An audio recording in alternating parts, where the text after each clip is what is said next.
Hello friend, welcome to my channel RLC tutorials. मैं प्रशांत मिश्रा। चलिए, पिछले लेक्चर्स में हमने मशीन के क्या देखा था कि पिछले लेक्चर में अगर आपका एक फेरोमैग्नेटिक मटेरियल है, ठीक है, तो ये फेरोमैग्नेटिक मटेरियल जब उस पे किसी कॉइल को हम वाउंड करते हैं, उसके बाद से हमने उसमें क्या किया था, एक डीसी करंट सप्लाई किया था। तो हमने देखा था कि किस तरह से जो कोर था वो मैग्नेटिक फ्लक्स को किस तरह से इंक्रीज कर रहा था। बट प्रॉब्लम क्या थी कि कुछ टाइम बाद जो मैग्नेटिक फ्लक्स इंक्रीज हो रहा था, वो मैग्नेटिक फ्लक्स क्या हो गया कि कुछ समय बाद आपका सैचुरेट हो गया। उसके बाद आप करंट को बढ़ा रहे थे तो आपने देखा था कि उस कोर में फिर मैग्नेटिक फ्लक्स नहीं बढ़ रहा था। अगर उससे ज्यादा आप यूज करते हो, बहुत ज्यादा MMF, what is the meaning of MMF, आप करंट को यहाँ बढ़ाइए, नंबर ऑफ टर्न्स को कांस्टेंट कर दीजिए, तो जो आपका एमएमएफ होगा वही करंट के इक्वल टू हो जाएगा। तो उस केस में आप करंट को अगर इंक्रीज कर रहे हो तो फ्लक्स आपका क्या होगा, बढ़ेगा नहीं, सैचुरेट हो जाएगा। और अगर आप ऐसा किसी कोर का सिलेक्शन आपने कर लिया और आप बहुत हायर वैल्यू सैचुरेशन के बाद भी दे रहे हो, तो क्या होगा कि उसमें आपका एक मैग्नेटोस्ट्रिक्शन की प्रोसेस होगी, जिसकी वजह से कोर क्या हो जाएगी, कोर की जो शेप होगी वो क्या हो जाएगी, चेंज हो जाएगी, यानी डिफॉर्मेशन शुरू हो जाएगा उसमें। ठीक है, तो उस कंडीशन तक हमें यूज नहीं करना होता है। जब भी हम अपने मशीन में अगर किसी मटेरियल्स का यूज कर रहे हैं तो डीसी पे भी यूज करेंगे कोर। कोर को हम हमेशा यूज करेंगे, यानी फेरोमैग्नेटिक मटेरियल हम मशीन की जब भी वाइंडिंग करेंगे तो हमेशा फेरोमैग्नेटिक मटेरियल से ही करेंगे। तो अब प्रॉब्लम है कि अभी हमने डीसी का देखा था, तो मशीन में दोनों आपको मिलेंगे, डीसी भी माउंट करेंगे हम और एसी भी करेंगे। अगर एक हमें मैग्नेटिक फील्ड बनाना होगा, एक कांस्टेंट मैग्नेटिक फील्ड, तो हम क्या करेंगे कि एक कोर लेकर और उस पे वायर को वाउंड करके उसमें एक डीसी सप्लाई दे देंगे, तो वो एक मैग्नेट बन जाएगा आपका। ठीक है, नॉर्थ पोल और एक साउथ पोल, जो कि आप इलेक्ट्रोमैग्नेट भी देखे होंगे। ठीक है, इलेक्ट्रोमैग्नेट यही होती है प्रिंसिपल। तो अब क्या करना है कि अब सेम उसी वायर में आपको डीसी सप्लाई नहीं देकर एसी सप्लाई देनी है। यानी हम अब चलिए चलते हैं अपने केस टू की तरफ, यानी केस सेकेंड। अगर आप केस सेकेंड की बात करो तो अब हमें क्या करना है, एसी सप्लाई प्रोवाइड करानी है विथ एसी सप्लाई। तो फ्रेंड्स, जब आप एसी सप्लाई प्रोवाइड कराओगे तो क्या होगा, लिसन, कि ये आपका एक कंडक्टर है। ठीक है, not conductor, here just take this one is ferromagnetic material. अब इसके ऊपर आप क्या कर दीजिए, वायर को वाउंड कर दीजिए। जो ब्लू से बना रहा हूं ये समझ लीजिए आप वायर है। ठीक है, इसके ऊपर मैंने वाउंड कर दिया। ये वाउंड डायरेक्ट इसके ऊपर नहीं किया जाता है फ्रेंड। ठीक है, अगर हम बात करें अपने मशीन में तो कोई पेपर या इंसुलेटर के थ्रू क्या किया जाता है, इन्हें, ये इंसुलेशन होने चाहिए इनके बीच में, जो वाइंडिंग हो रही है इनके बीच में इंसुलेशन। तो पहले क्या करोगे कि फेरोमैग्नेटिक के ऊपर कोई प्लास्टिक या जिस डिपेंड करेगा कि आपने कौन सी वोल्टेज रेटिंग एज्यूम करी है या करंट कितना ज्यादा है, तो उसके रेशियो में आप पेपर या तो प्लास्टिक या तो पीवीसी या सम इंसुलेटिंग मटेरियल्स आप यूज करके फिर उसके ऊपर से आप वाउंड करते हो। क्योंकि इलेक्ट्रिकली कोई कनेक्शन नहीं होना चाहिए, आप मैग्नेटिकली जोड़ना चाहते हो, मैग्नेटिक फ्लक्स की बात हो रही है, तो इलेक्ट्रिकल कनेक्शन अगर हो गया तो फिर शॉर्ट कर जाएगा पूरा, तो ऐसा नहीं करना है आपको। ठीक है, तो बीच में कोई लगे होती है। अब देखिए यहाँ पे क्या करना है कि आप सेम यहाँ पे पिछली बार हमने क्या किया था, डीसी सप्लाई दिया था, अब यहाँ पे एसी सप्लाई दीजिए और वो भी वेरिएबल रखिए, क्योंकि आपको करंट को ग्राफ मैग्नेटाइजेशन जो कर्व था उस मैग्नेटाइजेशन कर्व को बनाने के लिए आपको क्या करना पड़ेगा कि डीसी को वेरिएबल, एसी को वेरिएबल करना पड़ेगा। ठीक है, तो वेरी कराओगे करंट को तभी तो आप मैग्नेटाइजेशन कर्व, अभी पिछले वीडियो में बात किया था हमने कि मैग्नेटाइजेशन कर्व क्या होता है, या उसका क्या नाम था, saturation curve, that is also known as saturation curve, that is drawn between the MMF and flux, otherwise you can say that is draw between the magnetic field intensity and the magnetic field density. It is also known as the BH curve. ठीक है, that is the third name here I also explained, that is known as the BH curve. If you are talking about the BH curve, magnetization curve, saturation curve, this all are the same. Okay, just name are the different.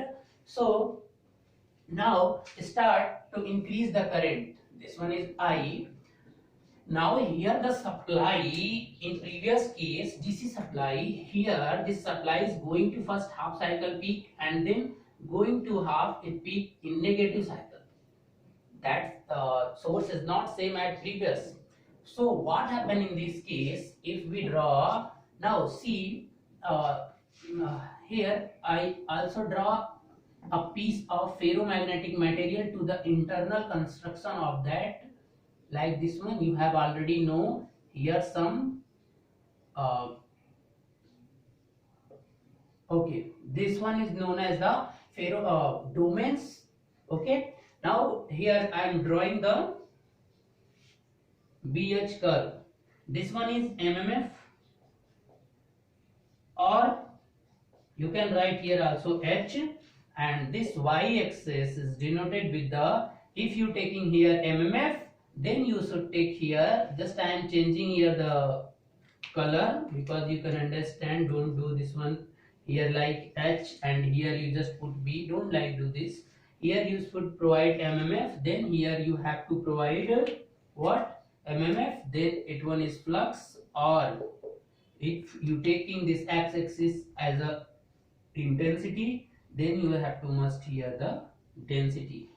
कैसे होता है ये, क्यों इसके ऐसा हो रहा है, ये मैंने पिछले वीडियो में एनालिसिस किया है, उसे देख लेना, ठीक है। चलिए, तो अब क्या होगा अगर इसकी पैटर्न की बात करें। देखो अब ये पैटर्न चूंकि यहाँ पे इस तरह से नहीं बन सकता, तो थोड़ा सा मैं अरेंज कर रहा हूँ, क्योंकि अभी नीचे भी इसकी कुछ बनाना पड़ेगा, तो इसलिए थोड़ा सा इसको ऊपर में बना रहा हूँ। बस यहाँ पे एक काम करिए, इसको यहाँ पे बना लीजिए, ठीक है। ये आपका है MMF, और ये क्या है आपका far, I am taking another pen B, or here H. You can also BH curve. So now start. Previous case की तरह आप पहले यहाँ भी एज्यूम कर लीजिए कि इसमें कोई भी इनिशियल यानी रेजिडुअल मैग्नेटिज्म का कोई कॉन्सेप्ट नहीं है, यानी पहले से कोई भी मैग्नेटाइजेशन का नहीं है इस फेरोमैग्नेटिक मटेरियल के अंदर, ठीक है। इसलिए ग्राफ जीरो से स्टार्ट होगा, ठीक है। तो अब इस जीरो वाले पॉइंट को हम कोई नाम दे रहे हैं, चलिए आप कोई ए नाम दे दीजिए, ठीक है। ये जो सेंटर पॉइंट है, अब क्या होगा ध्यान दीजिएगा, मैंने आपको बताया था कि सारे जो डोमेन्स होते हैं इनमें कुछ मैग्नेटिक डाइपोल्स होते हैं जो कि डिफरेंट डायरेक्शन में क्या होते हैं, अलाइंड होते हैं, ठीक है। ये सारे के सारे डाइपोल क्या होते हैं, डिफरेंट डायरेक्शन में अलाइंड होते हैं, आता है समझ में, ठीक है। इसलिए जो इनका नेट मोमेंटम होता है वो क्या हो जाता है, नियरली क्या होता है, जीरो हो जाता है, ठीक है। पूरी तरह से जीरो ना, क्योंकि थोड़ा सा तो रह जाता है, ठीक है। और उसी को रेजिडुअल मैग्नेटिज्म बोलते हैं, क्योंकि यहाँ पे हम एज्यूम कर चुके हैं कि पहले से पूरा का पूरा रेजिडुअल मैग्नेटिज्म नहीं है। अब ध्यान दीजिएगा यहाँ पे कि जैसे ही आप इसके अक्रॉस एक इलेक्ट्रिक फील्ड लगा रहे हो, तो अब इस मटेरियल के अंदर क्या होगा, देखो इस वायर में तो सेम करंट फ्लो होगी, तो अब करंट को हमें ट्रेस करना होगा कि करंट जैसे जैसे बढ़ेगी, तो मान लीजिए कि करंट अब इंक्रीज करना शुरू की। देखिए ध्यान से क्या होगा कि करंट कुछ इस तरह से इंक्रीज करेगी, जैसे जैसे इंक्रीज करके जाएगी और एक ऐसी वैल्यू आएगी कि क्या हो जाएगा, वो सैचुरेट हो जाएगा। उसके बाद से करंट अगर बढ़ भी रहा है तो कोई फर्क नहीं पड़ेगा। तो इसके बाद क्या होगा कि आपकी ये कोर सैचुरेट हो गई, तो यानी ये सैचुरेट होने का मतलब मैक्सिमम वैल्यू पे पहुंच गया। यानी अब जरा इसको एक बार देखिएगा, करंट को मैं यहाँ फिर से बनाता हूँ डायग्राम। ये करंट का डायग्राम है, ये टाइम, और ये आपकी क्या हो गई, करंट। नाउ यहां से जब करंट अपने पीक वैल्यू पे पहुंच गई, तो एज्यूम कर लीजिए कि वो सैचुरेट हो गई। अब उसे क्या करना है कि फिर से वापस जीरो पे आएगा, अब फिर से डिक्रीमेंट होने लगेगा। यानी ये पूरा का पूरा जो डिफरेंट डोमेन था, एक डोमेन में बनने की कोशिश किया, और जैसे ही डोमेन के सारे जो, क्योंकि देखो मैंने पिछले केस में क्या किया था कि एक सिंगल डोमेन मान लिया था, क्योंकि डिफरेंट जोन है आपके पास और सारे एक ही डायरेक्शन में हो गए, तो वो सब दिखने में क्या लगेंगे, एक ही जैसे लगेंगे, यानी एक बड़ा सा लगेगा। छोटे छोटे फील्ड्स अगर एक साथ कैप्चर्ड हो जाए तो फिर वो देखने में अगर एक जैसे हैं तो एक ही जैसे लगेंगे। तो अब क्या करना है कि यहाँ पे पहले मान लीजिए अलाइंड हो गया, इस डायरेक्शन में अलाइंड हो चुका था, सारे के सारे इस डायरेक्शन में अलाइंड हो गए थे। तो अब यहाँ पे करंट अपने मैक्सिमम वैल्यू पे पहुंच चुकी है, यानी ये मेरा ए पॉइंट है। अब यहाँ पे जब पहुंच गया तो ये बी पॉइंट मान लीजिए, तो जैसे ही ये बी पॉइंट पे जाएगा तो अब ये आपका हो गया बी पॉइंट, ठीक है। अब करंट क्या होगी, रिड्यूस होगी। तो गाइस जब ये रिड्यूस होगा तो अब जिस पाथ से ये मैग्नेटाइज हुआ था, यानी अब करंट की डायरेक्शन बदल रही है, यानी पहले करंट पॉजिटिव डायरेक्शन में जो भी था अब उसके अपोजिट, सॉरी उसके मतलब अपोजिट में आ रहा है, मतलब डिक्रीमेंट हो रहा है करंट का। तो अब डिक्रीमेंट होते समय क्या होगा कि ये जो आपके अलाइनमेंट हुए थे ये फिर से क्या होने लगेंगे, एक डायरेक्शन में अलाइंड हुए थे तो फिर से क्या होने लगेंगे, अलग अलग डायरेक्शंस में जाने लगेंगे। तो इसलिए अब इस मैटर के अंदर ये प्रॉपर्टी रहेगी कि वो जिस तरीके से अलाइंड हुए थे सेम उसी पाथ से डी अलाइन नहीं होते हैं, ठीक है, उसी पाथ से वो डी अलाइन नहीं होते हैं। इसलिए क्या होता है कि अलाइंड होते समय जो फ्लक्स होती है, यानी अब ये जो फ्लक्स फिर घटेगी ना, क्योंकि करंट घट रही है तो बेटा फ्लक्स घटेगी। तो फ्लक्स जो घटेगी, तो चूंकि ये पाथ और इधर तो आपको सेम दिख रहा है, लेकिन मटेरियल के अंदर उनका डी अलाइनमेंट जो होगा मैग्नेटिक डाइपोल्स का वो सेम नहीं होता है। क्या होते हैं उसमें, उसके स्ट्रक्चर्स में चेंजेस आ जाते हैं, जिसकी वजह से डी अलाइंड के समय में जो आपका पाथ होता है वो अपना रास्ता क्या कर लेता है, बदल लेता है, ध्यान दीजिएगा। तो इसलिए अब क्या होता है कि ये यहां से अब इस पाथ को फॉलो करके कुछ इस तरह से आता है, ठीक है। इसको थोड़ा सा ऊपर बना देना क्योंकि दिखने में थोड़ा सा सही लगे, बस और कुछ नहीं। ये मान लो ऐसे है। तो अब यहां से क्या होगा कि ये जो था डी अलाइनमेंट होके यहां से इसकी प्रोसेस कुछ इस तरह से चल के अब ये फिर से जीरो पे नहीं आएगी, क्योंकि करंट जीरो हो भी जाएगा तब भी इसका पूरा का पूरा मैग्नेटाइजेशन जीरो नहीं होता है, ठीक है। क्योंकि एक बार सारे के सारे जो डाइपोल्स थे वो पूरा का पूरा फिर से उस तरीके से डिस्ट्रीब्यूट नहीं हो पाते जो पहले थे, यानी जो जीरो मैग्नेटिक फील्ड था उसके अंदर, तो उस कंडीशन में वो फिर से नहीं हो पाते हैं। इसलिए थोड़ा सा रेजिडुअल मैग्नेटिज्म उनके अंदर रह जाता है। बात आई समझ में, यानी इतना अमाउंट फ्लक्स देख रहे हो ना, ये थोड़ा सा जो अमाउंट, इतना अमाउंट फ्लक्स है, जीरो से कुछ ऊपर है ना ये फ्लक्स की अमाउंट, इतना फ्लक्स उसके अंदर, ये रेजिडुअल फ्लक्स, इसको क्या बोलते हैं, रेजिडुअल मैग्नेटिज्म। ये आप जो देख रहे हो यहाँ पे ये प्रोसेस क्या है, रेजिडुअल मैग्नेटिज्म,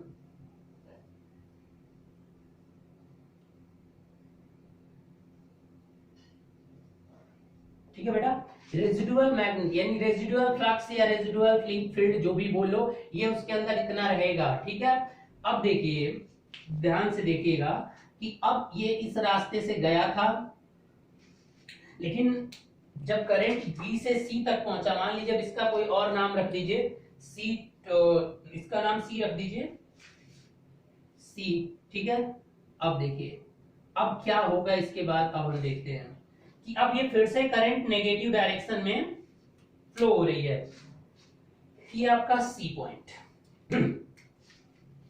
क्या होगा बताइए, पहले तो आप इसकी डायरेक्शन अब इधर की तरफ हो गई, अब ये क्या होगा कि नेगेटिव में अब यहां से बढ़ना चाहिए ना बेटा, तो यहां से तो हो नहीं पाएगा क्योंकि ये यहाँ पे है।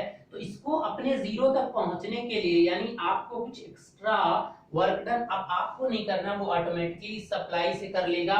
और वो जो सप्लाई होगा यानी जो इसके मैग्नेटिक फील्ड को या फ्लक्स को जीरो बनाने के लिए कुछ एनर्जी यहाँ पे क्या हो जाएगी, वेस्ट होगी। क्योंकि जब वो जीरो बनेगा तब फिर से क्या होगी आपकी, क्योंकि अब ये जीरो से यहाँ बढ़ना शुरू किया, लेकिन क्या है कि ये रेजिडुअल मैग्नेटिज्म होने की वजह से ये नेगेटिव में जाते समय कुछ एनर्जी से क्या करना पड़ेगा, ये लॉस की तरह ऑकर होगा। अब जैसे वो किया था तो अब डिफरेंट पाथ से वो क्या करेगा, ये सप्लाई आपकी सेम किधर जाएगी, नेगेटिव में जाएगी, और नेगेटिव में फिर क्या होगा, सैचुरेट हो जाएगा, और फिर नेगेटिव में सैचुरेट होने के बाद यहाँ पे आने, यानी ये डी पॉइंट है, तो अब यहाँ पे मैंने मान लिया डी पॉइंट। तो अब जैसे ही ये डी पॉइंट पे आएगा तो अब फिर से करंट क्या हो रही है, नेगेटिव डायरेक्शन में, यानी प्रीवियस केस में अलाइनमेंट कुछ इस तरह से हुआ था, पॉजिटिव हाफ में नेगेटिव हाफ में जो ये डाइपोल थे इनका अलाइनमेंट इसके अपोजिट में होने लगेगा और एक मैक्सिमम वैल्यू पे जाके फिर सैचुरेट हो जाएगा। बात आ रही है समझ में? तो फिर सैचुरेट हो जाएगा और उसके बाद फिर करंट क्या हो रही है, नेगेटिव में डिक्रीमेंट होना शुरू हो जा रहा है। तो अब ये करंट होके क्या हो जाएगी, नेगेटिव में डिक्रीमेंट होगा और फिर क्या हो जाएगा, फिर ये पाथ को चेंज करेगा, सेम पाथ नहीं होगा और फिर ये बैठ के फिर ये साइकिल, यानी ये साइकिल आप जो देख रहे हो ये साइकिल अब बार बार पॉजिटिव टू नेगेटिव हाफ में क्या होता रहेगा, जाता रहेगा। बात आ रही समझ में? अब डी और ये क्या कर दो यहाँ पे फिर ई हो जाएगी, ठीक है। तो अब देखिए कि अब ये जो सर्कल आप देख रहे हो, ठीक है, ये जो कर्व देख रहे हो इसी को बोलते हैं हिस्टैरिसीस लूप। क्यों हिस्टैरिसीस बोलते हैं? क्योंकि जब ये लूप आगे करंट पे जब यहां से फ्लो हो रही है तो अपने प्रीवियस वैल्यू पे भी वो क्या कर रही है, डिपेंडेंट हो रही है। यानी जब ये मैग्नेटिक फील्ड यहां से आगे की तरफ बढ़ना स्टार्ट कर रहा है तो वो अपनी ये प्रीवियस वैल्यू यानी मैग्नेटाइजेशन जो यहाँ पे स्टोर कर रखा है उससे क्या हो रहा है, इफेक्टेड हो रहा है। So that is known as the hysteresis, ठीक है। तो इसलिए ये लूप पूरा क्या कहलाता है आपका, ये जो लूप बना है यहाँ पे ये क्या है, हिस्टैरिसीस लूप। इसको क्या बोलते हैं, हिस्टैरिसीस लूप, ठीक है। तो इसे आप ध्यान देखना कि ये हिस्टैरिसीस, एक बार और समझा देता हूं जो लोग फर्स्ट टाइम पढ़ रहे होंगे उनके लिए। क्या होगा कि पहले आपकी सप्लाई ए पे होगी तो जीरो करंट, अब हमने करंट को, तो पहले ये पाथ इनिशियली यहाँ पे गया, अब इस पॉइंट पे कोर सैचुरेट होगी, हम एज्यूम कर लेंगे सैचुरेशन आ गया मैक्सिमम पे, तो अब इस पॉइंट के बाद से ये बी, तो बी पे यहां से जाएगा।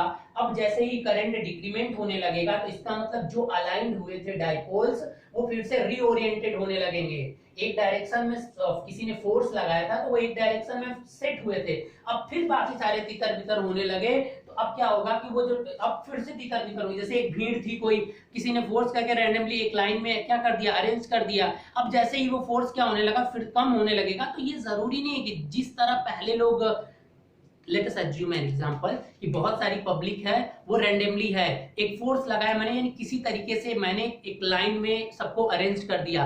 अब फिर किसी ने, जो इसने अरेंज किया था वो थोड़ा सा ढीला पड़ गया, तो अब उसकी वजह से क्या होगा, भीड़ फिर से क्या होने लगी, डिस्ट्रीब्यूट होने लगेगी। तो भीड़ जब फिर से डिस्ट्रीब्यूट होगी तो ये जरूरी नहीं कि जो पहले जिस तरह से डिस्ट्रीब्यूशन था उनका उसी तरह से वो डिस्ट्रीब्यूट होंगे। सेम यहाँ पे भी डाइपोल्स के साथ ऐसा ही होता है कि ये डाइपोल्स फिर उसी तरह से तितर बितर नहीं हो पाते हैं, इसलिए ये पाथ क्या हो जाता है, बदल जाता है। यानी जो घटने का फ्लक्स का सिलसिला होता है वो दूसरा पाथ हो जाए, इस रास्ते से गया लेकिन अब वो इस रास्ते से आएगा और पूरा जीरो भी नहीं होगा, यानी पूरी तरह से जैसे पहले जिस तरह से वो थे डिस्ट्रीब्यूटेड, पूरा का पूरा वैसी कॉपी नहीं हो पाती है, कुछ ना कुछ चीजें रेजिडुअल रह जाती हैं, उसी को यहाँ पे ये रेजिडुअल मैग्नेटिज्म है।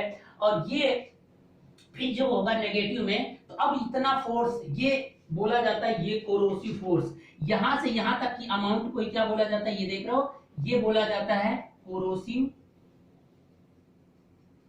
फोर्स। यानी इतना फोर्स आपको लगाना पड़ेगा आपको क्या करने के लिए, ये रेजिडुअल वाला जीरो करने के लिए। और आपको लगाना नहीं है, वो जीरो हो रहा है बार बार, हर एक साइकिल में वो जीरो के बाद से ही तो इंक्रीमेंट हो रहा है। तो ये जो अमाउंट ऑफ फोर्स या एनर्जी जो यहाँ पे है ये हमेशा क्या होती है, लॉस होती है। तो इसलिए जब हिस्टैरिसीस इस तरह से बनता है तो कुछ amount of energy due to magnetization, अब ये मैग्नेटाइजेशन हुआ, फिर डीमैग्नेटाइज हुआ, फिर मैग्नेटाइज हुआ, फिर डीमैग्नेटाइज हुआ, मैग्नेटाइज डीमैग्नेटाइज, तो इस तरह से इतनी एनर्जी बार बार उसे जीरो करने में लगती है। और आप चाहते हो कि अगर रेजिडुअल मैग्नेटिज्म आपको खत्म करना है तो आपको कुछ एक्स्ट्रा एनर्जी देनी पड़ेगी, ताकि जो डाइपोल्स हैं वो फिर से पूरी की पूरी उन्हें तोड़ना पड़ेगा, तभी जीरो होगा आपका। तो उसी के लिए कुछ एनर्जी आपको लगती है, वो इसी साइकिल से ही ले लेगा वो, ठीक है। अब इसका नाम मैंने ई रख दिया तो इसका आप ई रख दीजिए। तो इस तरह से आपकी एक साइकिल देखिए, एक साइकिल में किस तरह से बी और एच में चेंजेस आया, यानी एमएमएफ और फ्लक्स में करंट जिस तरह से बढ़ रही है उस तरह से फ्लक्स में किस तरह से वेरिएशंस आ रहा है। अब गाइस ये डीसी की तरह नहीं है, डीसी में सिंपली था, एसी में कुछ इस तरह का लूप बन रहा है और ये लूप बनने की वजह से सम अमाउंट ऑफ एनर्जी आपका लॉस होता है। वो लॉस क्यों होता है ये बात जरूर याद रखना, क्योंकि ये डीमैग्नेटाइज करते समय ये कुछ अमाउंट ऑफ उसमें क्या रहते हैं, रेजिडुअल हो जाता है, और उस रेजिडुअल को फिर से खत्म करने के लिए जो नेगेटिव साइकिल में जा रही है तो इसका सम अमाउंट इसके करंट का वो पावर जो या एनर्जी जो है वो क्या करनी पड़ती है, उसे वेस्ट हो जाता है, ठीक है, और वही कहलाता है आपका हिस्टैरिसीस लॉस। तो इस तरह से जब आप किसी कोर के वाइंडिंग करके उसमें आप एसी करंट सप्लाई करते हो तो क्या होता है कि आपका कुछ एनर्जी क्या होती है, लॉस होती है due to magnetization and demagnetization process. Okay, that loss is known as the hysteresis loss. ठीक है बेटा, यानी हिस्टैरिसीस लॉस क्या होगा, किसी भी आयरन कोर, यानी कोई भी आयरन कोर आप लोगे, आयरन या कोई भी कोर ले लो फेरोमैग्नेटिक मटेरियल्स का, तो हिस्टैरिसीस लॉस हमेशा आपका होना है। और ये वही एनर्जी होती है जो कि फिर से आपका required to accomplish at the reorientation of the domains. ठीक है, रीओरिएंटेशन करते समय करने के लिए जो मैंने बताया था ये अमाउंट ऑफ एनर्जी, वही एनर्जी है ये। आई होप कि आपको समझ में आ गया होगा। चलिए अब इसके बारे में कुछ और फैक्टर देखते हैं। तो ये रहा आपका बीएच कर्व, यानी एसी दोगे तो हिस्टैरिसीस लूप बनेगा। डीसी जब था तब तो बेटा हिस्टैरिसीस लूप नहीं बन रहा था, इसलिए आपको हिस्टैरिसीस लॉसेस नहीं हो रही थी। ठीक है, वहां पे कोई लॉस नहीं हो रही थी, लेकिन यहाँ पे क्या होगा, लॉस ऑकर होती है, हिस्टैरिसीस लॉस। तो इसलिए कोर का ऐसा सिलेक्शन करेंगे हम मशीन में कि हमें कम से कम हिस्टैरिसीस लॉसेस मिले।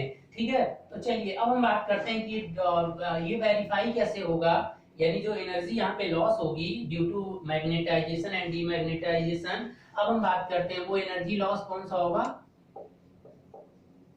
Hysteresis loss. यानी जब भी कोई कोर आप लोगे तो यहाँ हिस्टैरिसीस लॉस का फिनोमिना आपको बता चुका हूं। ये आपका रेजिडुअल मैग्नेटिज्म हो गया, और ये जितना ये फोर्स के लाइन पे आता है ये कोरोसिव फोर्स बोला जाता है। ठीक है, कोरोसिव फोर्स का मतलब उतना फोर्स आपको लगाना पड़ेगा पूरा का पूरा मैग्नेटाइजेशन जीरो करने के लिए, पूरे के पूरे रेजिडुअल मैग्नेटिज्म को जीरो करने के लिए जो फोर्स लगाया जाता है वही होता है आपका कोरोसिव फोर्स। ठीक है, अब हम बात करते हैं हिस्टैरिसीस लॉस की। तो बेटा जो हिस्टैरिसीस लॉस होता है वो आपका प्रोपोर्शनल टू होता है एरिया, यानी जो एरिया देख रहे हो ना, हिस्टैरिसीस एरिया, हिस्टैरिसीस एरिया दिख रहा है आपको इस फिगर में, ये पूरा जो एरिया है, तो hysteresis area directly proportional to होता है हिस्टैरिसीस लॉस के। यानी अगर कोई भी फेरोमैग्नेटिक मटेरियल ले रहे हैं तो पहले आप उसका क्या करिए, बीएच कर्व निकालिए, क्योंकि मटेरियल जब सेलेक्ट की जाती है, आप छोटी नहीं बहुत बड़ी बड़ी मशीनों से डील करने वाले हैं। तो एक बार जब किसी मशीन के लिए किसी कोर का डिजाइन होता है तो उस कोर को सेलेक्ट करते समय पहले उसका बीएच कर्व ही आपको ड्रॉ करना पड़ेगा, और बीएच कर्व ड्रॉ करने के बाद से ऐसे मटेरियल का सिलेक्शन करोगे जिसका हिस्टैरिसीस एरिया, यानी हिस्टैरिसीस लूप का जो एरिया है वो आपका क्या हो, कम से कम हो। अगर वो एरिया जितना कम होगा तो आपका हिस्टैरिसीस लॉसेस भी क्या होंगे, उतने ही कम होंगे। तो उसी का सिलेक्शन किया जाता है। ठीक है, अब इसके लिए मटेरियल में क्या किया जाता है, इनहैंस किया जाता है मटेरियल की प्रॉपर्टी को। अब देखिए एक तो चीज यहाँ से आपको मिल गई, अब इसका कुछ इंपेरिकल फार्मूला भी है। इंपेरिकल फार्मूला का मतलब क्या, अप्रूव्ड नहीं है। चलिए अब हिस्टैरिसीस लॉस को अगर हम पीएच से दिखा रहे हैं तो पीएच जो है वो हिस्टैरिसीस लॉस है। ये क्या है, हिस्टैरिसीस लॉस। देखो बेटा यहाँ से बहुत क्वेश्चन आते हैं, कोई भी कोर लोगे फेरोमैग्नेटिक मटेरियल और उस पे अगर एसी अप्लाई किया है तो हिस्टैरिसीस लॉस होना ही होना है। ठीक है, चलिए तो अब ये वैल्यूज की इंपेरिकल फार्मूला क्या कहता है कि पीएच जो होता है hysteresis loss, power loss due to hysteresis, proportional to be, maximum जो फ्लक्स डेंसिटी होगी उसका क्या होगा 1.6 उसके पावर इनटू क्या होगा फ्रीक्वेंसी और इनटू वेलोसिटी। ठीक है, यानी ये इतनी चीजें क्या होंगी, डिपेंड करता है आपका इनटू ये v जो है ये वॉल्यूम है। ये क्या है, ये आपका जो है ये वॉल्यूम है, जो आपने कोर ले रखा है उस कोर का वॉल्यूम कितना है, और f जो है ये फ्रीक्वेंसी है, और ये क्या है आपका फ्लक्स डेंसिटी। तो जब प्रोपोर्शनल साइन हटता है तो जस्ट यहाँ पे कुछ एज्यूम कर लीजिए, कोई कांस्टेंट आ गया k या kh कर दे रहे हैं हम, तो ph इज इक्वल टू एक कांस्टेंट आ जाएगा kh। ठीक है, m नहीं है ये h है।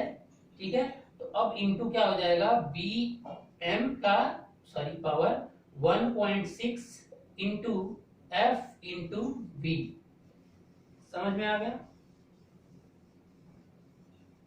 ठीक है, ये फार्मूला आप हमेशा याद रखिएगा, क्योंकि इस फार्मूले से बहुत क्वेश्चन सॉल्व होता है और बहुत छोटे छोटे क्वेश्चन हर एक एग्जामिनेशन में आते हैं।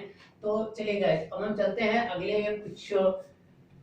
अब इसमें एक काम करिए कि आपको ये भी पता है कि जो इंड्यूस्ड ईएमएफ किसी मशीन में होता है, चलिए अभी आप प्रूफ तो नहीं है, आप एक फार्मूला रिमेंबर करिए कि जो ईएमएफ होती है वो प्रोपोर्शनल टू किसके होता है, ईएमएफ। यानी अगर ईएमएफ को हम ई से रिप्रेजेंट करते हैं तो ई प्रोपोर्शनल टू होता है बेटा किसके, ओमेगा और फाई के, ओमेगा और फाई। इंड्यूस्ड ईएमएफ जो होता है कहीं भी तो आपका स्पीड और फ्लक्स पे डिपेंडेंट होता है, भी इसको याद रखिए, मशीन में अभी हम इसको प्रूफ करेंगे, ठीक है। तो इंड्यूस्ड ईएमएफ अगर किसी केस में V के इक्वल टू हो गया, अब यहाँ एज्यूम कर लीजिए कि अगर लॉसलेस मशीन हो गई तो आपका E इज इक्वल टू हो जाएगा V के, तो E प्रोपोर्शनल टू अगर ओमेगा है तो अब V प्रोपोर्शनल भी ओमेगा हो जाएगा।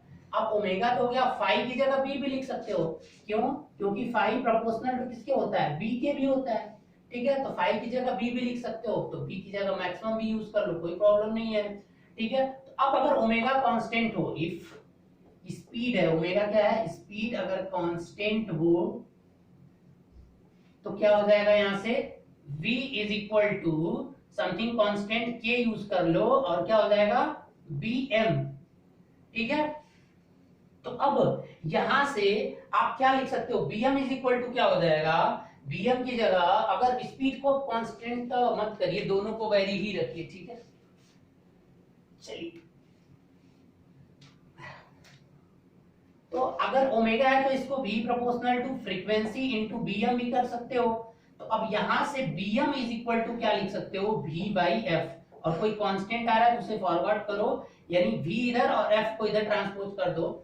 देखो ओमेगा और ये f लेक्चर नंबर 1 में, इसीलिए मैं पहले ही बता चुका था कि अगर मैं ओमेगा को फ्रीक्वेंसी लिख रहा हूं तो डिटेल कोई प्रॉब्लम नहीं है, वो रेडियन पर सेकेंड में, ये हर्ट्ज में है, तो अगर वो इंक्रीज हो रहा है तो ये भी इंक्रीज होगा। तो अब ये यहां से निकल के आया आपका कंक्लूजन, तो अब इसमें रख दीजिए, तो so hysteresis losses is equal to क्या हो जाएगा, KH की जगह तो KH रहने दीजिए, अब BM की जगह क्या लिख सकते हैं आप, V बाई F लिख सकते हैं, और उसके पावर जो भी है वहां पे आप 1.6 कर दीजिए, और ये F है तो यहाँ F रहने दीजिए, और इनटू वॉल्यूम। अब देखिए एक लाइन इसे सॉल्व कर दे रहे हैं, KH इनटू ये अब क्या हो जाएगा, v के पावर 1/6 और इनटू f के पावर 1/6, और ये सब ऊपर आएगा और ये 1 पहले से ही है, तो अब ये क्या हो जाएगा, f के पावर -0.6 और इनटू वैल्यूम, ठीक है। तो ये भी फार्मूला हो गया आपका कि जब वोल्टेज और कुछ दिया हो, वोल्टेज और फ्रीक्वेंसी और कुछ अगर पूछता है तो आप इसको भी क्या कर सकते हो, फाइंड कर सकते हो। तो यानी जब भी कोर लगेगी तो ये कोर में ये लॉसेस है और उसका ये इंपेरिकल फार्मूला इस पे बहुत इंपॉर्टेंट है गाइस, इस पे हर एग्जाम में कुछ ना कुछ क्वेश्चंस अलग अलग लैंग्वेज में आ ही जाते हैं। तो अब इसे थोड़ा सा एलोबरेट मैं और करता हूं कि मान लीजिए कि कोई अभी पूछ दे वो कि PH2 अगर मैं यहाँ पे कर रहा हूँ और डिवाइडेड बाई PH1, तो ये इक्वल टू क्या हो जाएगा, इस कांस्टेंट तो कट जाएगा, अब ये V2 बाई V1 और इसके पावर कितना हो जाएगा 1.6 इंटू ये f के पावर -0.6 है गाइस, तो इसको क्या लिख सकते हो आप, कर दो f1 बाई f2 कर दो, अगर ऐसा करोगे तो यहाँ +0.6 हो जाएगा। अगर आप यहाँ f2 बाई f1 कर रहे हो तो यहाँ -0.6 रहेगा, ये चीजें याद रखना। अब फिर अगर क्या हो जाएगा v2 बाई v1, अगर वो बोल रहे हैं कि वैल्यूम को मैं कांस्टेंट रख रहा हूँ, अब इनमें से कोई भी पैरामीटर्स पे क्वेश्चंस आ सकते हैं, ठीक है। तो मोस्ट इंपॉर्टेंट फार्मूला है ये हिस्टैरिसीस लॉस का, इसे आप याद रखिएगा, ठीक है। क्वेश्चन इसमें बहुत आते हैं, मैं बता दे रहा हूं, ठीक है। अब इसमें एक और कंडीशन आती है कि if v frequency by f, v by f मतलब वोल्टेज डिवाइडेड बाय फ्रीक्वेंसी अगर कांस्टेंट हो जाए, अगर गाइस ये चीज कांस्टेंट हो गई तो जरा इधर ध्यान से देखना कि अगर ये चीज कांस्टेंट हो गई तो bm भी क्या हो जाएगा, कांस्टेंट हो जाएगा, हेंस bm कांस्टेंट, मतलब फ्लक्स कांस्टेंट हो गया। कहीं भी v बाई f कंट्रोल की बात होती है तो इसका मतलब फ्लक्स को कांस्टेंट रखना होता है, bm कांस्टेंट तो फ्लक्स कांस्टेंट, ठीक है। तो अब हम आगे बढ़ते हैं तो इस कंडीशन में क्या होगा, अब ये फार्मूला किस तरह से निकलेगा, तो इस कंडीशन में क्या हो जाएगा कि देखिए पीएच मतलब हिस्टैरिसीस लॉस कितना हो जाएगा आपका केएच और इनटू जब बीएम कांस्टेंट हो गया तो वो भी कांस्टेंट उससे फॉरवर्ड करिए और बचा क्या आपका फ्रीक्वेंसी और इनटू क्या हो गया वॉल्यूम। तो फिर फार्मूला बहुत छोटा हो जाता है, फिर तो आपका सिंपली आप लिख सकते हो कि PH2 divided by PH1 is equal to क्या हो जाएगा F2 divided by F1 into volume 2 divided by volume 1।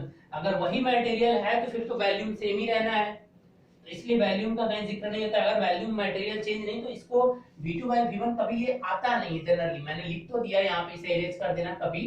तो अगर वॉल्यूम जब तक मटेरियल बदल नहीं रहा है उसके वॉल्यूम की बात नहीं कर रहा तो आप इसे कांस्टेंट लेकर चलोगे और जब ये कांस्टेंट होगा तो ये फार्मूले में नहीं आएगा, ठीक है। तो यानी केवल फ्रीक्वेंसी पे यहाँ डिपेंड करेगा, ठीक है, वोल्टेज पे डिपेंड नहीं करेगा। अगर आप V बाई एफ को कांस्टेंट रख रहे हो तो उस कंडीशन में हिस्टैरिसीस लॉस आपकी केवल फ्रीक्वेंसी पे डिपेंडेंट होगी और उसके वोल्टेज पे डिपेंडेंट नहीं होगी, यानी फ्लक्स पे कोई भी इफेक्ट नहीं पड़ेगा तो वोल्टेज भी आपका इफेक्टेड नहीं होगा। अब फ्रीक्वेंसी अगर इंक्रीज करोगे तो हिस्टैरिसीस लॉस भी अगर ये दो गुना करोगे तो ये भी दो गुना, और देखिए डायरेक्टली रिलेशन है, देख रहे हैं यहाँ से डायरेक्टली रिलेशन है। अब अगर V बाई एफ कांस्टेंट नहीं करोगे तो वोल्टेज के भी है और फ्रीक्वेंसी पे डिपेंड करेगा, और अगर V बाई एफ कांस्टेंट नहीं है तो यहां से आ जाओगे तो आप Vm इंटू एफ तो वो भी कर सकते हो, ठीक है। अब यहाँ हाँ ठीक है, तो इस तरह से ये फ्रीक्वेंसी पे टोटली डिपेंडेंट है, यानी उसके ऊपर जो एसी सप्लाई दे रहे हो तो उसकी फ्रीक्वेंसी को आप जैसे जैसे बढ़ाते जाओगे वैसे वैसे आपकी हिस्टैरिसीस लॉस वो भी क्या हो जाएगी, जो एनर्जी है उसे रीओरिएंटेशन करने के लिए वो भी ज्यादा चाहिए होगा, और इसलिए हिस्टैरिसीस लॉस आपकी क्या होती जाएगी, बढ़ती जाएगी, ठीक है। तो इसलिए ज्यादा फ्रीक्वेंसी भी आप कोर पे नहीं दे सकते, ठीक है। अगर हाई फ्रीक्वेंसी से कोर को डील करोगे तो हिस्टैरिसीस लॉस क्या होगा, बढ़ जाएगा। तो अब ये प्रॉपर कहाँ पे यूज करना है इस मटेरियल का उसके अकॉर्डिंग देखते हैं। चलिए अब जब कोर लेते हैं तो कोर में एक और लॉस आता है, उसे भी थोड़ा सा देख लेते हैं। अब एक बात बताइए, कोर पे आपने एसी लगा रखा है, ध्यान दीजिएगा थोड़ा कि कोर पे आपने क्या लगा रखा है, एसी। तो अब एसी जब लगा रखा है तो कोर में जो करंट फ्लो हो रही है उस करंट में वेरिएशन हो रहा है, यानी करंट जो है टाइम के रिस्पेक्ट में चेंज हो रही है। तो अगर करंट टाइम के रिस्पेक्ट में चेंज हो रही है तो आपका फ्लक्स भी क्या होगा, चेंज होगा। अब आपने मेरे लेक्चर नंबर 7 को देखिएगा, वहां पे फैराडे रूल में बताया कि अगर टाइम वेरिंग फ्लक्स प्रोड्यूस होगा तो जो कोर है, और कोर एक आयरन पीस है बेटा, तो उसमें भी क्या हो जाएंगे, इंड्यूस्ड ईएमएफ जनरेट हो जाएगी और उसकी वजह से एक इंड्यूस्ड करंट जनरेट हो जाता है। ध्यान से देखिएगा कि ये आपका क्या था, एक कोर था। अब इस कोर में मैंने क्या किया था, एक करंट प्रोवाइड कराया था, वो भी कौन सी, एसी करंट। तो जैसे ही एसी करंट मैंने प्रोवाइड कराया तो ये क्या हो रहा है, ये करंट जो इसमें फ्लो हो रही है इसमें क्या हो रहा है कि ये एसी है, तो इसमें जो फ्लक्स प्रोड्यूस होगा इसके चारों ओर जो फ्लक्स कुछ इस तरह से बन रहा है ना, जो ये फ्लक्स इस तरह से मान लीजिए कि ये फ्लक्स बना, चलिए ठीक है, ये फ्लक्स बना और ये फ्लक्स इधर से बना, क्योंकि पता है जैसे ये करते हैं सोलेनॉइड की बात व्यवहार करता है। और ये मान लीजिए कि अगर ये इधर से जा रहा है करंट, एक बार रिवाइज करा दे रहा हूं आपको, करंट किधर से जा रहा है, एंटी क्लॉकवाइज। तो एंटी क्लॉकवाइज तो क्या बनेगा, यहाँ नॉर्थ पोल बनेगा और यहाँ क्या बनेगा, साउथ पोल बनेगा। तो अब ये जो नॉर्थ पोल साउथ पोल है तो ये बारी बारी से, एक बार ये नॉर्थ बना तो साउथ, और जैसे ही नेगेटिव सप्लाई आएगी यानी यहाँ से इतने ड्यूरेशन के लिए तो ये नॉर्थ पोल रहेगा, ये साउथ पोल रहेगा, लेकिन नेगेटिव हाफ में ये क्या हो जाएगा कि साउथ पोल बन जाएगा और ये क्या बन जाएगा, नॉर्थ पोल बन जाएगा। मतलब बार बार पोल क्या हो रहे हैं, चेंज हो रहे हैं। इसका मतलब मैग्नेटिक फ्लक्स भी कैसी आ रही है, यानी जो मैग्नेटिक फ्लक्स प्रोड्यूस हो रही है वो भी एक साइनोसोडल प्रोड्यूस हो रही है, यानी ये फ्लक्स और ये यहाँ पे क्या है, करंट। तो करंट से ही फ्लक्स आपका आया। तो अब ये फ्लक्स में वेरिएशन होने की वजह से ये जो है फेरोमैग्नेटिक मटेरियल है, लेट अस एज्यूम आयरन। तो आयरन है तो वो एक कंडक्टिंग मटेरियल है, डायरेक्ट कनेक्शन नहीं है, लेकिन इंड्यूस्ड ईएमएफ तो जनरेट हो जाएगा, क्योंकि इसमें क्या होंगे कि rate of change of flux हो रहा है। तो rate of change of flux होने की वजह से इस पीस में जो मटेरियल हमने लिया कोर, उस पीस के सरफेस पे क्या होने लगेंगे, करंट फ्लो होने लगती हैं। मैं आपको रेड पेन से दिखा देता हूं, इधर क्या होगा, देखिए ऐसी भंवर धाराएं ऐसे फ्लो होने लगती हैं, समझ रहे हैं, कुछ इस तरह से क्या होने लगता है, इसके सरफेस पे जो भी मैटर लियो आप उसके सरफेस पे कुछ इस तरह से भंवर धाराएं क्या होने लगती हैं, प्रोड्यूस होने लगती हैं। और ये भंवर धाराएं जो मेन करंट होती हैं उसी का क्या करने लगती हैं, अपोज करने लगती हैं। अगर एक मटेरियल में अलग से बनाना चाहूँ तो मान लीजिए फेरोमैग्नेट, तो इसमें देखो कुछ इस तरह से, जैसे भंवरे देखते हो ना, भंवरे पानी में जिस तरह से वो करते हैं उसी तरह से एक इसके सरफेस पे क्या होने लगती है, इसकी पूरी डेंस। अब इसमें क्या है कि अगर आप चाहते हो कि ये कम हो तो ये पूरे वैल्यूम में क्रिएट होते हैं। तो अगर जो वैल्यूम ले रहे हो आप फेरोमैग्नेटिक मटेरियल का, अगर उसे पतला करते जाओ, उसके वैल्यूम को रिड्यूस करते जाओ, तो क्या होगा कि ये लॉसेस कम होगा। बेटा इसका नाम क्या होता है, इसका नाम इसीलिए है एडी करंट लॉसेस। तो इसकी वजह से मटेरियल बहुत हीट हो जाएगा और पूरा का पूरा क्या हो जाएगा, बर्न आउट हो सकता है। तो इसलिए एडी करंट बहुत डेंजरस थिंग्स होती है। तो कोर आपका जब भी कोई कोर लिया जाता है तो कोर में दो तरह के लॉस हुए। अगर आप कोई भी कोर लोगे तो उसमें दो लॉसेस दिखेंगी आपको, एक तो हिस्टैरिसीस, ठीक है बेटा, दूसरा क्या होगा, एडी करंट। ठीक है, एडी करंट को समझने के लिए आपने देखा फैराडे की हेल्प से यहाँ जनरेट हो गया इसमें इंड्यूस्ड, और उसकी डायरेक्शन जो करंट है उसके अपोज में होती है, इसीलिए उसे हीट करने लगता है। अगर वो सपोर्ट रहता है तो नो प्रॉब्लम, ठीक है, लेकिन जो करंट फ्लो हो रही है उसका अपोज करता है। आप देखे थे कि लेंज लॉ के अकॉर्डिंग जो इंड्यूस्ड करंट जनरेट होती है उसी का अपोज करती है, जिससे वो प्रोड्यूस होती है। तो यहाँ भी केस वैसे ही होता है। तो अब यहाँ पे जो लॉस आया था उसको मैंने पीएच से किया था, इसको मान लीजिए कि क्या है, पीई से डिनोट कर दीजिए। ठीक है, तो ये दो लॉसेस होंगे और ये जो दोनों मिला के जो लॉसेस किसी कोर में होते हैं इन्हें बोला जाता है कोर लॉस। तो कोर का मटेरियल जो होगा उसे सेलेक्ट करते समय इन दोनों लॉसेस को बहुत ध्यान देना होता है ताकि ये दोनों लॉसेस बढ़े नहीं। तो चलिए अब तो अगर हिस्टैरिसीस की बात करें तो ऐसे मटेरियल का सिलेक्शन करना है कि उसका बीएच कर्व का जो एरिया है वो कम से कम हो। ठीक है, उसमें कुछ डोपिंग कर दी जाती है, कुछ मटेरियल मिला देने से, सिलिकॉन की या समथिंग सिलिकॉन मिला दो जैसे आप किसी कोर पे, तो उसकी वैसे भी उसकी हिस्टैरिसीस लॉस क्या हो जाती है, कम हो जाती है, क्योंकि परमेबिलिटी हाई करना होता है। ठीक है, अब एडी करंट को रिड्यूस करना है तो आप क्या करोगे, आप चाहते हो कि जो एडी करंट यहाँ फ्लो हो रही है इसका प्रभाव कम हो। तो इसके लिए क्या करना है कि जो आप पीस ले रहे हो, जैसे ये आपका कोर लिया, इसको पहले छोटे छोटे छोटे टुकड़ों में क्या कर लो, बारीक बारीक फाइल्स पत्तियां बना दो और फिर उन पत्तियों को क्या कर दो, ऐड कर दो। इससे क्या होगा कि जैसे ही वैल्यूम कम होगा, ये जो एडी करंट होता है पूरे वैल्यूम में फैलता है, तो अगर इसका वैल्यूम होगा ही नहीं, कम होगा, तो इसके सरफेस पे ये एक्सपेंड नहीं कर पाएंगी और इस तरह से ये क्या हो जाएंगी, रिड्यूस हो जाएंगी। तो यानी एडी करंट को कम करने के लिए आपको कोर को पतली पतली चादरों में क्या करना पड़ेगा, डिवाइड करना पड़ेगा और फिर उसको लैमिनेट कर दिया जाता है। आप देखे होंगे कि मशीन में जब भी कोई कोर आप देखते हो तो पतली पतली कट में होते हैं और उसके बाद उन्हें क्या किया गया होता है, जोड़ा गया होता है। ये इसीलिए ताकि एडी करंट क्या कर सके, एडी करंट लॉसेस को कम कर सके। अगर ऐसा नहीं करोगे तो फिर मशीन ऑपरेट नहीं कर पाएगी। तो चलिए अब हम इसके इंपेरिकल फार्मूला को देख लेते हैं। यानी आपका कंक्लूजन क्या निकला कि जो कोर लॉस एसी जब भी प्रोवाइड की जाएगी, ये दोनों एसी के रिस्पेक्ट में ही आएंगे। डीसी में ये दोनों लॉसेस नहीं आए थे, आपने देखा था जब हमने कोर को डीसी सप्लाई दिया तो इनमें से कोई लॉसेस नहीं आई थी। ठीक है, अब हम एसी नहीं डीसी एसी सप्लाई दे रहे हैं तो अब ऐसा होगा। अब चलिए आगे बढ़ते हैं।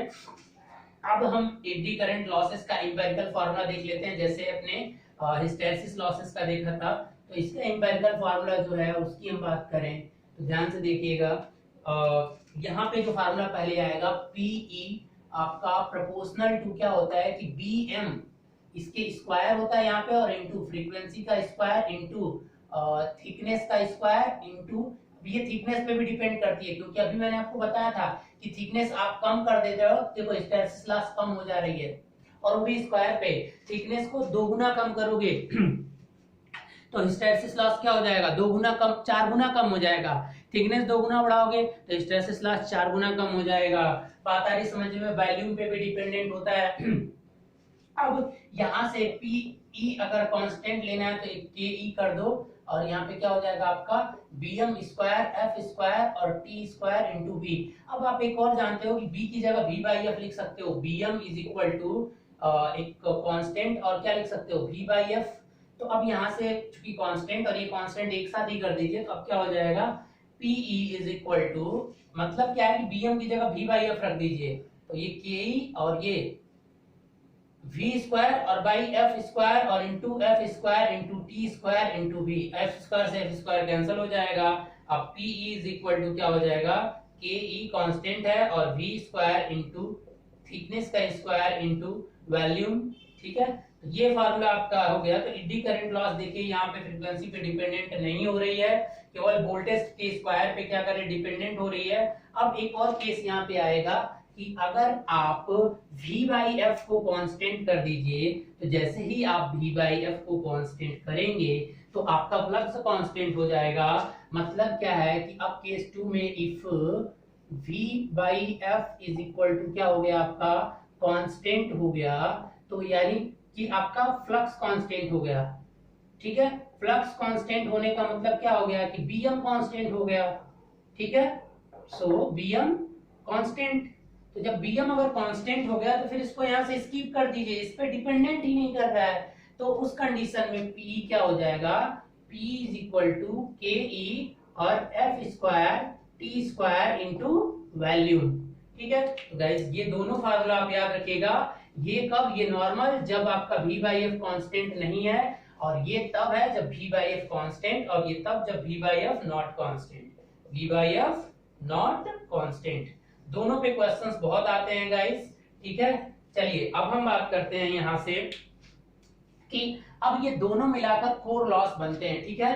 तो आई होप कि आप समझ गए होगा। यहां से उस फार्मूले को मैं एक्सपेंड नहीं कर रहा हूं, एक्सपेंड करने का मतलब यहां से लिखना चाहो तो Pe2 divided by Pe1 is equal to क्या हो जाएगा, F2 बाई F1 होल का square multiply T2 by T1 और उसका स्क्वायर इनटू V1 बाई का वैल्यूम कांस्टेंट है तो उसे छोड़ दीजिए। अब यहाँ पे क्या हो जाएगा V2 by V1 square T2 by T1 V1 by V2। इस तरह से आपको क्वेश्चन पूछेगा कि इतना फ्रीक्वेंसी इंक्रीज कर रहे हैं तो कितना हो जाएगा, पहले एडी करंट लॉसेस इतना है तो फ्रीक्वेंसी को इतना कर दिया तो कितना हो जाएगा। तो जो जो पूछ रहा है बाकी को कांस्टेंट आप एज्यूम कर लेना, ठीक है। तो चलिए अब हम बात करते हैं, चलो फ्रेंड अब देखते हैं इसको, ठीक है। थोड़ा सा बचा हुआ है इस टॉपिक में तो इसको कवर ही कर लेते हैं कि अब हमने क्या देखा कि आपका, चलिए आपका जो कोर लॉस है उसको पीसी से दिखा देते हैं, यानी core loss is equal to PH hysteresis loss plus P E, ठीक है। समझ रहे हैं, कोर लॉस ये क्या है, कोर लॉस। जब भी कोई कोर होगा उस एसी से डील करेगा तो ये लॉसेस आने हैं वहां पे। तो आपका ये हो गया आपका कोर लॉस, ये क्या है आपको पता है हिस्टैरिसीस, और ये क्या है एडी करंट। तो अब यहाँ पे क्या लिख सकते हो, अगर v बाई एफ कांस्टेंट हो जाए, लेट अस एज्यूम इस पे भी क्वेश्चन बहुत बार आया हुआ है, assume v by F is equal to constant. तो जब v बाई एफ कांस्टेंट होता है तो pc is equal to ph की जगह क्या होता है kh इंटू क्या हो जाएगा बताइए, आपका ओनली फ्रीक्वेंसी था और प्लस ईटी करंट में क्या था के ई इंटू एफ स्क्वायर। आप यहाँ पे थिकनेस और वॉल्यूम को कांस्टेंट ही रखिए, तो इस तरह से ये फार्मूला आ जाएगा। और इस पे भी गाइस क्वेश्चन बहुत आया हुआ है, तो इसको एक साथ करके यहाँ से कुछ क्वेश्चन, यहाँ से के ई और के एफ की वैल्यू निकाल के किसी भी वैल्यू पे आप कोर लॉस को क्या कर सकते हो, फाइंड कर सकते हो, ठीक है। जब मशीन में ये चीजें आएंगी तो वहां पे मैं इसके न्यूमेरिकल भी आपको कराऊंगा। अब इसको एक तरह से और लिखा जा सकता है कि पीसी और एफ कॉमन करके इधर भी भेज सकते हो, इक्वल टू क्या हो जाएगा के एच प्लस के ई इंटू एफ, ठीक है। तो कभी कभी क्या किया जाता है कि इसके रिस्पेक्ट में ग्राफ ड्रा करके इस तरह से भी फाइंड किया जाता है। तो आई होप गाइस कि कोर जब एसी से कनेक्ट होता है तो किस तरह के लॉसेस होते हैं और ये लॉसेस को कैसे रिड्यूस किया जा सकता है, दोनों लॉसेस को, ये भी मैंने आपको बताया। तो इसलिए जब हम मशीन में किसी भी मटेरियल का आप सिलेक्शन करना, स्पेशली कोर की बात हो रही है, तो वो हमेशा ऐसा होना चाहिए जिसकी एडी करंट लॉसेस और हिस्टैरिसीस लॉसेस कम से कम हो। हिस्टैरिसीस लॉसेस को करने के लिए आपको मटेरियल पे ही जाना पड़ेगा जिसका बीएच करो कम से कम हो एरिया, और हिस्टैरिसीस सॉरी एडी करंट को कम करने के लिए आपको उसकी पतली पतली फॉइल्स बना के फिर से उसे क्या करना पड़ेगा, ऐड करना पड़ेगा, ठीक है। तो ये रहा आपका एसी। जब आप एसी अप्लाई करते हो किसी भी कोर पे तो क्या होता है, ठीक है। अब गाइस अगले वीडियो में हम देखेंगे कि एक बेसिक कॉन्सेप्ट्स को देखने की कोशिश करेंगे कि मशीन किस तरह से, मशीन में एक दो फोर्स किस तरह से आते हैं, ठीक है।